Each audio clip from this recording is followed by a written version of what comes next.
د ځینو رسنیو د راپور پر بنسټ تېره شپه ناوخته پاکستاني ځواکونو د کندهار د شورابک او د زابل د شملزي ولسوالیو پر ځینو سیمو د هاوان ډزې کړي دي. د سرچینو په وینا افغان ځواکونو د دغو بریدونو په ځواب کې دفاعي اقدامات کړي او نښته شاوخوا یو ساعت وروسته پای ته رسېدلی ده. بل پلو د ځینو رسنیو د راپور پر بنسټ د ترکیې ولسمشر دفتر یوه اعلامیه خپره کړې. د اعلامیې له مخې اردوغان ویلي چې نوموړی هڅه کوي د پاکستان او افغانستان ترمنځ هغه اوربند بیرته ټینګ شي چې د ترکیې په منځګړیتوب رامنځته شوی و.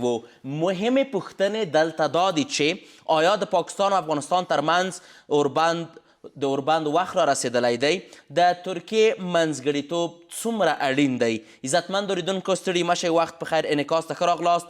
د بحث لپاره خپرونه کې راسره میلمه دی د سیاسي پوځي چارو شرونکی یوسف امین ځاځی صاحب. زه کوربه یوسف خان ډالی یم. ځاځی صاحب ستړی مشئ، وخت په خیر خپرونې ته هم په خیر راغلی. ځاځی صاحب، تېره شپه په کندهار او زابل کې د پاکستان پوځي رژیم بریدونه، هغه هم د روژې په میاشت کې، آیا د پاکستان حکومت اسلامي حکومت دی؟ مننه تاسې ته او د تاسې ټلویزیون ټولو لیدونکو او اورېدونکو ته نیک هیله او احترامات وړاندې کوم. ګورې، پاکستان که چېرته قرآن خلاص کړي او د الله کلام ولولي او د پیغمبر په کومو کړنو چې کړي دي سنت ورته وایي، په هغه عمل چې دا پرتله کړي او بلې خواته بشر انسانیت کنه دغه که ټول وارزه وو، پاکستان نه انسان ده نه بشر ده نه مسلمان ده. نو څه ده ځاځی صاحب؟ ځناور. ځناور هم نه قبلوي. ځناور هم وایي چې تا نه قبلوم. پاکستان داسې یو موقف کې ده. پاتې شوله منځګړیتوب یا مسالې څوک راځي چې هغو ته به راشه. لومړی به د پاکستان لږ بحث وکړو. زه تا ته د پاکستان په اړه یوه بله خبره وکړم. مهرباني. د پاکستان ولس همدوسې ما ته خبرې اوري او ټول دنیا یې واوري. که چېرته په دنیا کې په ملل متحد کې په نړیوالو کې اندکترین انسانیت اوسي، فهمده، احساس د بشر دوستي اوسي، په 50 ملکو کې قرآن حاکم وي او خدای وپېژني، نو باید څه وشي؟ باید څه وشي؟ ښه، یو وخت کې یو جابر ظالم چې نن پاکستان ده، انګریز په نوم یو څوک و، انګلیس، فهمیده؟ دغه جغرافیه یې په زور، په جبر، په تهدید د معنا اخیستې ده. بله، صحیح ده که نه؟ یو هیواد انګریز یو هیواد په نوم د اسلامي هیواد پاکستان جوړ کړی ده. خپل انګریز، خو انګریز کې اسلامي هیواد اعلان کړه او دلته جوړ کړی ده دغه منطقې دپاره. وزیران هم یې دوی وو، مشران هم یې دوی وو. بل انګریز راغی ګیرې پرېښوده، پټکۍ ووهله، یوه مدرسه هم درته جوړه کړه. متوجه؟ او ده باندې پاکستان نوم کېښو او ده پاکستان ته ویلي چې ته به دغه افغانان چې زه نه یې پرېږدم، زه ډېر شرمولی یم، ما نه کالي ایستلي دي، زه یې بې عزته کړی یم، دغه ته متوجه اوسه او په دغه سیمې کې چې زه څه درته وایم سر باید څوک درنه جګ نه کړي، پیسې هم در کوم، هر شی در کوم، انګلیس ته هم راتلی شي، هر شی کولی شي. څنګه ده؟ هغه ورته ویلي جي سر، جي سر، فهمدی؟ پاکستان شروع کړي. اوس نو مونږ پاکستان ته وایو چې ته دومره احمق یې چې ما نه توقع د دغې لرې چې زه ډیورنډ کرښه یا هغه تراټکه پرې خاوره تا ته یې بخشش کړم، تا ته یې خوشي کړم. ته د چا زوی یې، څوک یې؟ مخکې ما مشکلات لرل، لیکن چې ما کله کې انګلیس ووهلو دلته، اوهو زور معلوم شو. امریکا مو دلته ووهله، ناټو، مغول، انګریز، روس. د افغان نو یو خواته خلک وایي چې یو دغه مبارزه چې د غیرت دپاره کوئ مړه مو کړو. مثال بعضې خلک دي په افغانانو کې پیشرفت نه پاتې شو، دا نه پاتې شو، دغه نه پاتې شو. ای سړیه غیرت خو بې غیرته نو ته خو هلته بیا بل څه وکړه، بل کار وکړه، پیسې پیدا کړه، ډوډۍ پیدا کړه، ډېر کارونه دي. نو دا خو نه شو کولی. اوس احمق ده که نه پاکستان. زه ډیورن خاوره او اټک زه دته مفت ورخوشي کړم. وروستي بریدونه پاکستان څنګه ارزوئ؟ دا هم چا وټپولو. چا وټپولو؟ همغو. اوس امریکا هم ورسره یو ځای شوې ده، هغه یې ټپوي. هله دا وکړه. خو دغه ځای کې اولین باور دی. زه الله صاحب زه د طالبانو نه طالبانو غړی یم نه د تحریک غړی یم، یو افغان یم. اولین ځلې ده چې پاکستان ته دغو طالبانو دغه امارت اسلامي داسې درس ورکړی دی چې اصلا اوس ګانګس ده داسې ګډېږي داسې پاکستان. متوجه؟ بله داسې ځایونه یې ورته وویشتل چې اوس انګریز نومه دومره رډې رډې سترګې راوتلي دي. او هغه څه ورته وایي دا ترام بیخي خړ پړ شوی دی چې اوس نو دا پاکستان چې زه خو دې په غم ککړ کړم. داسې لوبې راته وکړه. ګیله دا ده چې ډېری د پاکستاني پوځي رژیم په بریدونو کې ملکیان شهیدان کیږي. ولې په ملکیانو باندې برید کوي؟ ولې په پوځیانو برید نه کوي؟ دغه اتا په هېواد کې قیمتي کېږي، څوک متاثره کېږي؟ غریب. داسې که نه بې طرفه غریب سړی. جګړه چې کېږي څوک متاثره کېږي؟ ملکیان. نن دغه راکټونه او د چغه راځي او دغه ایران یې چې وویشتو که نه، یو سلو څو نجونې د مکتب. چېرته د بشر؟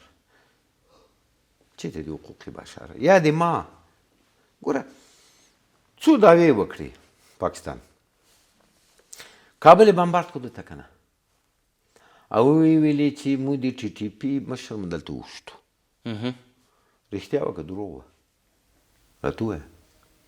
دروغ وه که نه؟ دنیا نه پوهېږي. ښه، او زه ورته غلی شوم.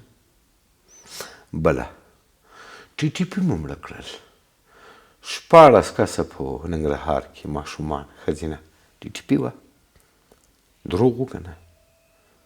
مدرسه دروغ وه که نه؟ پکتیکا 14 کس هلته. صحیح؟ دا ټول دروغ. کومه ټي ټي پي ورکې وه؟ ولې بمبارد کړو؟ ولې بمبارد کړو؟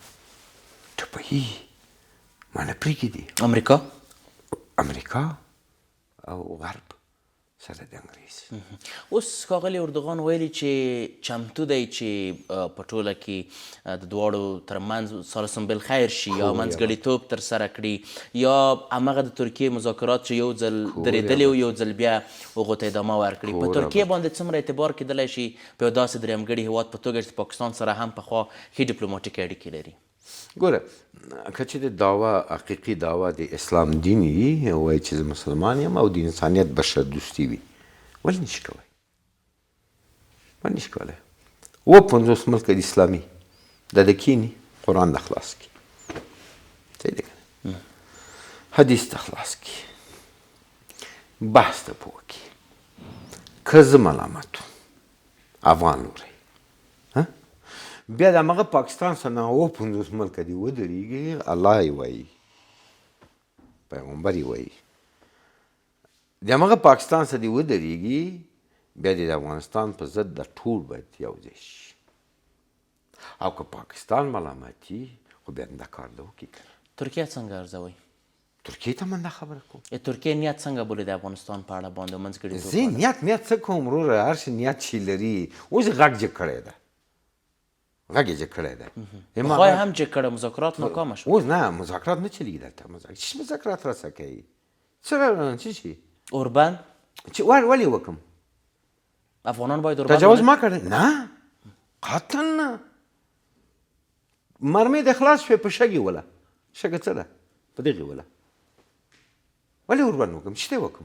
فکر نه کوئ ډیپلوماسي خبره ترې د حل ډیپلوماسي نه نشته دنیا کې، وجود نه لري. دا څوک وایي ده ډیپلوماسي؟ څه ډیپلوماسي؟ تا ته امریکا راځي رئیس جمهور د خاورو نه شپې جګوي ښځې مځې سره بیا یې ډیپلوماسي. عجیبه کیسه کوي. کار د بمبردي ماشومان درته وژني، بوډاګان درته وژني، ښځې ماشومان ته وځي ډیپلوماسي. چې ډیپلوماسي غواړې وروره؟ ډیپلوماسي یعنې بې غیرتي، یعنې بې عزتي. خبرې اترې؟ بله دا رقم خبرې. چا څه خبرې اترې کوي؟ دښمن څه ادې چې تا وژني خبرې اترې اوسه کوي؟ خو هره جګړه اخر په خبرو باندې حل کېږي. تر هغو پرې وله چې دی بیا وزرځوي، د بغارې وځي. زه ولې بغارې وباسم؟ زه ولې چاته دروازه ور ټک ټک کوم؟ چې شته دنیا مې نه ګوري، ته مې نه ګوري. پاکستان باید په زاریو بیرته راشي. کاملا په زاریو. ما درته ویلي ای ورونو، زه دروغ نه درته وایم، نن چاټیاق درته وایم. زه درته وایم چې انګریز ظالم جابر ما یوه ټوټه خاوره ما ولس اخیستله بېل کړې ده. پاکستان هیواد سره نه کاغذ لرم، نه پروتوکول لرم، نه قرارداد لرم. دا د انګریز دښمني ما څه ولې کوي؟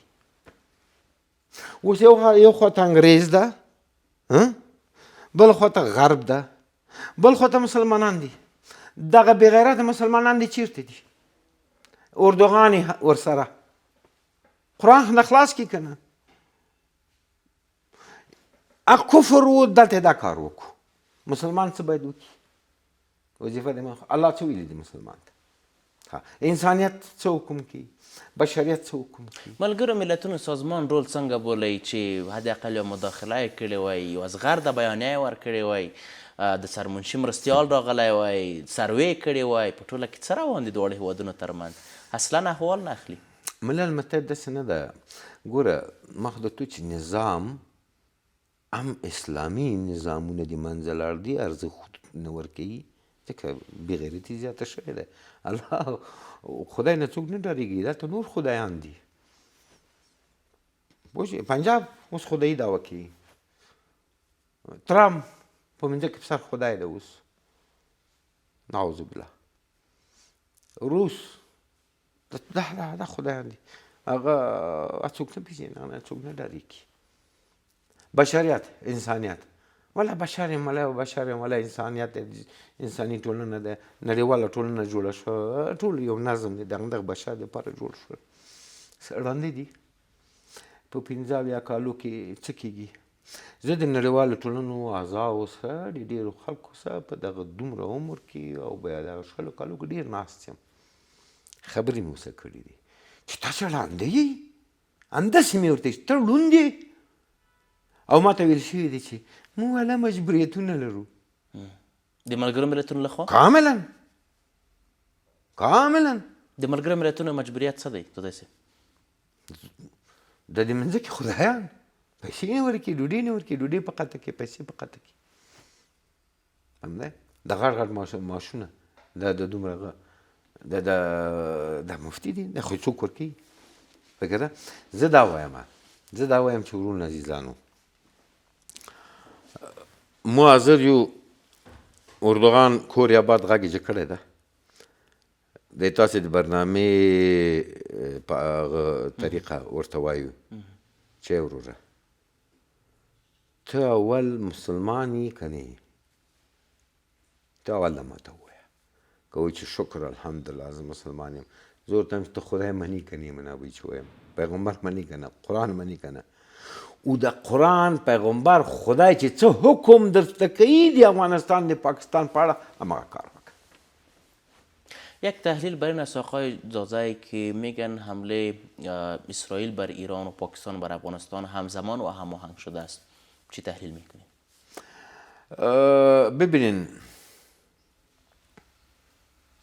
ما مسائل هماهنگیش چرا که زمان از لحاظ زمان و از لحاظ کیها یک منطق داره، یک منطق داره. دشمنی با مردم افغانستان از طرف انگلیس و زورمندای جهان از بسیار پیش است و دشمنی با ایران هم یک سابقه طولانی داره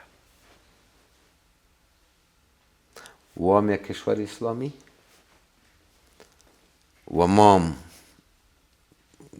کشور اسلامی و افغان خب یک سابقه داره و از این مدرک ما میتونیم گفته میتونیم که نمیخوایم که قدرت اینجا باید باشه یا قوتی باید باشه اما کس نمیخواه و صدای ما هم نمیشنوه فریاد ما هم نمیشنوه چرا تو زورمند است و در سر زمین دعوای خودی کرده